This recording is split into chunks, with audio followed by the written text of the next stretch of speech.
ಅವರವರ ಗುಣಗಳು ಸರ ಸೀರೆ ನೀರೆ ಬಣ್ಣವನ್ನು ಬರೆವಸ ವೈವಿಧ್ಯಮಯವಾದ ಸೀರೆಗಳಂತ ಇದ್ದಾವೆ. ಇನ್ನೊಂದು ಮಾಸ ಯಾರೇನು ಹೇಳಲ್ರಿ, ಭಾರತೀಯ ನಾರಿಯ ಲಕ್ಷಣ ವಿಶೇಷ ಬಣ್ಣಿಸುವಾಗ ನೀವು ಹೇಳಿದ್ರಲ್ರಿ, ಸೀರೆ ಅದರ ಅವಿಭಾಜ್ಯ ಅಂಗವಾಗಿ ಬಿಡ್ತದ್ರಿ. ಇಂದು ಎಷ್ಟೋ ಮಂದಿ ವಿದೇಶಿಯರು ಕೂಡ ರೀ ಭಾರತಕ್ಕೆ ಬಂದಾಗ ರೀ ಈ ಸೀರೆಯ ಚೆಲುವಿಗೆ ಮಾರು ಹೋಗಿರಿ ಅವರು ಕೂಡ ರೀ ಇಲ್ಲಿ ಸೀರೆ ಉಡು ಅಷ್ಟು ಲಗುಟು ಬರೋಂಗಿಲ್ಲ ಸರ್. ಅದಕ್ಕೆ ತನ್ನದೇ ಆದ ಒಂದು ಪ್ರಾಕ್ಟೀಸ್ ಬೇಕು ರೀ. ಎಷ್ಟೋ ಮಂದಿ ಸೀರೆ ಉಡಾಕೆ ಹೋಗಿ ಮುಗ್ಗಿರಿಸಿ ಬಿಡೋದನ್ನು ಆಯ್ತೈತೆ ರೀ.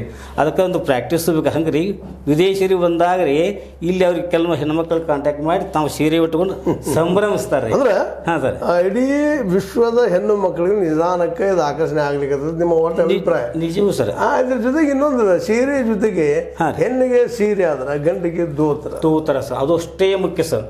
ಹೆಂಗೆ ಸರ್ ಹೆಣ್ಣು ಮಕ್ಕಳಿಗೆ ನಿಮ್ಮ ದೋತ್ರ ಉಡೋರಲ್ಲಿ ಕಾಣೋದಿಲ್ಲ ಹೆಂಗೆ ಅಂತಿದೆ. ಹಾಂ ಸರ್ ಈಗ ನೋಡಿ ಸರ್, ದೋತ್ರ ಉಡೋರು ಕಾಣೋದಿಲ್ಲ ಒಂದು ಮಾತು ಬರೋಬ್ಬರಿ ಹೇಳಿದ್ರಿ.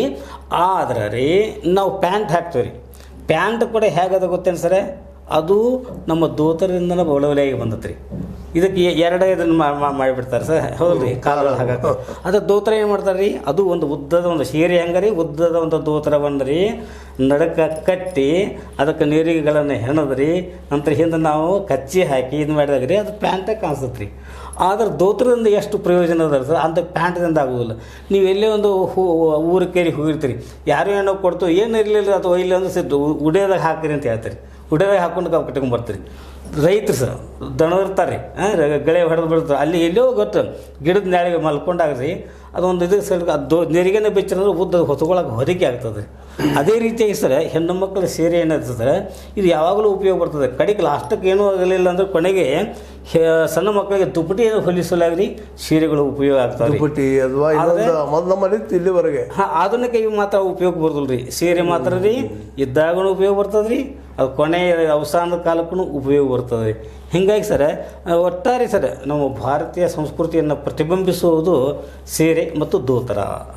ಈಗ ದೋತ್ರ ಬಗ್ಗೆ ಬಂದಾಗಂತ ಸಹಜವಾಗಿ ಗ್ರಾಮೀಣ ವಲಯದಲ್ಲಿ ನಾವು ಹೆಚ್ಚಿಗೆ ದೋತಿನ ಕಾಣ್ತೇವೆ. ಹೌದು. ಶಹರ ವಲಯದಲ್ಲಿ ಇತ್ತೀಚೆಗಂತ ಬಹಳ ಕಡಿಮೆ ಇದೆ ರೀ. ಹೀಗಾಗಿ ಮುಂದಿನ ದಿನಗಳಲ್ಲಿ ಧೋತಿ ಮತ್ತು ಸೀರೆ ಇವೆರಡೂ ಹಿಂಗೆ ಇದ್ದು ಅಂತ ತೋರಿಸೋದೊಂದು ಇತಿಹಾಸ ಪುಟಗಳು ಸೇರಿ ಹೋಗ್ತಾವ ಅಂತ ನಿಮ್ಗೆ ಎಂದಾದ್ರು ಅನಿಸಿದಾರ? ಹಾಂ, ನೀವು ಹಿಡಿದು ಒಂದಷ್ಟಲ್ಲಿ ಕರೆ ಅನಿಸ್ತತ್ರಿ. ಯಾಕಂದ್ರೆ ಈಗಿನ ಕಾಲಕ್ಕೆ ನೋಡಬೇಕಾದ್ರೆ ಆದರೂ ಕೂಡ ರೀ ಕೆಲವೊಂದು ಒಂದು ಮನೆಯಲ್ಲಿರ್ತಕ್ಕಂಥ ಒಂದು ವಿಶೇಷವಂತ ಕಾರ್ಯಕ್ರಮಗಳಿಗಾಗಲಿ ಆಗ ಹಾಕೊಂಡು ಹೋಗಿ ರೀ ಸೀರೆಯನ್ನು ಮತ್ತು ದೋತ್ರವನ್ನು ಚಾಯ್ಸ್ ಮಾಡ್ತಾರೆ ರೀ. ನೋಡಿ ಸರ್, ಸಣ್ಣ ಮಕ್ಕಳಿಗೂ ಕೂಡ ರೀ ಕೆಲವೊಂದು ಕೆಲವೊಂದು ಪ್ರದರ್ಶನಗಳನ್ನು ಮಾಡೋ ಕಾಲಕ್ಕೆ ದೋತ್ರ ಅಂತ ಹಾಕಿದಾಗ ಮೇಲೆ ಪೀಠ ಹಾಕಿದಾಗ ಒಂದು ರಾಜ ಮಹಾರಾಜರಿಗೆ ರೀ ಅಥವಾ ದೇವತೆಗಳಿಗೈತಿ ಮಕ್ಕಳನ್ನು ಸಂಭ್ರಮಿಸೋ ಕೃಷ್ಣನನ್ನು ಮಾಡಿರಿ ರಾಧೆಯನ್ನು ಮಾಡಿ ಅವ್ರು ಸಂಭ್ರಮಿಸುವಂಥ ಒಂದು ಸಂಪ್ರದಾಯ ಮಾತ್ರ ಹೋಗೋದಿಲ್ಲ ರೀ. ಯಾಕಂದರೆ ನಾವು ಸಂಪ್ರದಾಯ ಸಂಸ್ಕೃತಿನ ಅಷ್ಟು ಅದಕ್ಕಾಗಿ ಭಾರತ ರೀ ಇದಕ್ಕೆ ಅದು ಗುರುಸ್ಥಾನವಾಗಿರ್ತದೆ ರೀ. ಪ್ರತಿಯೊಂದು ಇದರೊಳಗೂ ಕೂಡ ರೀ ನಮ್ಮ ಏನಂತ ಸರ್ ಉಡುಗೆ ತೊಡುಗೆ ಸರ್ ವಿದ್ಯೆ ಬುದ್ಧಿ ಅಧ್ಯಾತ್ಮ ಪ್ರತಿಯೊಂದು ಇದ್ರೊಳಗೂ ಸಿದ್ರಿ ಒಂದು ತನ್ನದೇ ಅಂತ ಒಂದು ಮಿತಿ ನೋಡಿ ಸರ್. ಸೀರೆ ಉಟ್ಟಾಗ ಆ ಲಕ್ಷಣನ ಭಾಷೆ ಅಂತಕ್ಕಂಥವ್ರು ಹುಡುಕಿದ ಒಂದು ಇದ್ರಾಗ